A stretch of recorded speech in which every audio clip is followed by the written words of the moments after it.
Story of Thanksgiving, written by me in my second bestseller, 2.5 million copies in hardback. See, I told you so. Chapter 6, Dead White Guys, or What the History Books Never Told You. The true story of Thanksgiving. The story of the Pilgrims begins in the early part of the 17th century. The Church of England under King James I was persecuting anyone and everyone who did not recognize its absolute civil and spiritual authority. Those who challenged ecclesiastical authority and those who believed strongly in freedom of worship were hunted down, imprisoned, and sometimes executed for their beliefs. A group of separatists first fled to Holland and established a community. After 11 years, about 40 of them agreed to make a perilous journey to the New World, where they would certainly face hardships but could live and worship God according to the dictates of their own consciences. On August 1st, 1620, the Mayflower set sail. It carried a total of 102 passengers, including 40 pilgrims led by William Bradford. On the journey, Bradford set up an agreement, a contract, that established just and equal laws for all members of the new community, irrespective of their religious beliefs. Where did the revolutionary ideas expressed in the Mayflower Compact come from? They came from the Bible. The Pilgrims were a people completely steeped in the lessons of the Old and New Testaments. They looked to the ancient Israelites for their example. And because of the biblical precedents set forth in Scripture, they never doubted that their experiment would work. But it was no pleasure cruise. The journey to the New World was a long and arduous one, and when the Pilgrims landed in New England in November, they found, according to Bradford's detailed journal, a cold, barren, desolate wilderness. There were no friends to greet them, he wrote. There were no houses to shelter them. There were no inns where they could refresh themselves, and the sacrifice that they had made for freedom was just beginning. During the first winter, half the Pilgrims, including Bradford's own wife, died of either starvation, sickness, or exposure. When spring finally came, Indians taught the settlers how to plant corn, fish for cod, and skin beavers for coats. Life improved for the Pilgrims, but they did not yet prosper. And this is important to understand because this is where modern American history lessons often end. Thanksgiving is actually explained in some textbooks as a holiday for which the Pilgrims gave thanks to the Indians for saving their lives, rather than as a devout expression of gratitude grounded in the tradition of both the Old and New Testaments. Here's the part that's been omitted. The original contract the Pilgrims had entered into with their merchant sponsors in London called for everything they produced to go into a common store, and each member of the community was entitled to one common share. All of the land that they cleared and the houses they built belonged to the community as well, and they were going to distribute it equally. All the land they cleared, the houses they built, belonged to the community. Nobody owned anything. They just had a share in it. It was a commune. It was the forerunner to the communes we saw in the 60s and 70s out in California. And it was complete with organic vegetables even, just like the communes of today are. There's no question it was organic vegetables. Bradford, who had become the new governor of the colony, recognized that this form of collectivism was as costly and destructive to the Pilgrims as that first harsh winter, which had taken so many lives.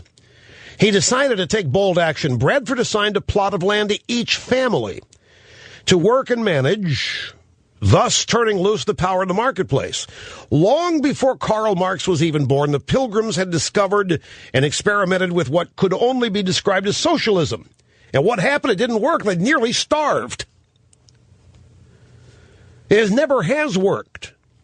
What Bradford and his community found was that the most creative and industrious people had no incentive to work any harder than anybody else, unless they could utilize the power of personal motivation. But while most of the rest of the world has been experimenting with socialism for well over 100 years, trying to refine it, perfect it, and reinvent it, the Pilgrims decided early on to scrap it permanently. What Bradford wrote about this social experiment should be in every school child's history lesson. If it were, we might prevent such needless suffering in the future. such as that we're enduring now.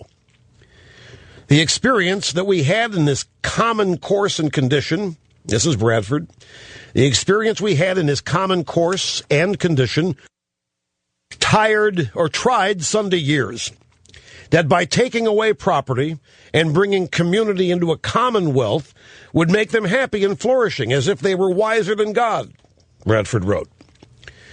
For this community, so far as it was found to breed much confusion and discontent, and retard much employment that would have been to their benefit and comfort. For young men that were most able and fit for labor and service did repine that they should spend their time and strength to work for other men's wives and children without being paid for it.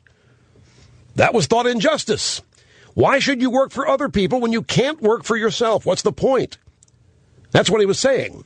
The Pilgrims found that people could not be expected to do their best work without incentive. So what did Bradford's community try next? They unharnessed the power of good old free enterprise by invoking the undergirding capitalistic principle of private property. Every family was assigned its own plot of land to work and permitted to market its own crops and products. What was the result? Bradford wrote, "This had very good success, for it made all hands industrious, so as much more corn was planted than otherwise would have been." Is it possible that supply-side economics could have existed before the 1980s? Yes.